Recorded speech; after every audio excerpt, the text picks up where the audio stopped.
નમસ્કાર મિત્રો, આજે તારીખ છે 6/1/2026। તમે જોઈ શકો છો આ છે અંકુરની ડબલ એક્સેલ બરબટ્ટી એટલે કે છોળી। તમે જોઈ શકો છો આવી છે આપણે વાવેતર કર્યું એને લગભગ 75 દિવસની આજુબાજુ થયા છે। આ તડકાના લીધે આમાં કાંઈ ઉતારો હજી આવ્યો નથી।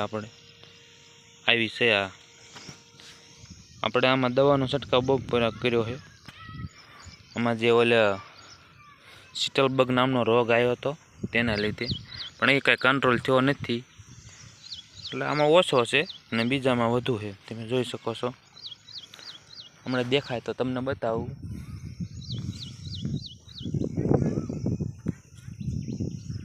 અત્યારે નહીં જે આ રહ્યો, જો તમે જોઈ શકો છો આ શું છે। આ નકર આવા ફીણ વળે છે અને આમાં સુકાઈ જાય છે, આખો છોડ સૂકવી નાખે છે। આ કાંઈ સરખું ક્લિયર બતાવતું નથી, જોઈ શકો છો તમે। બાકી ઓમ સારી છે।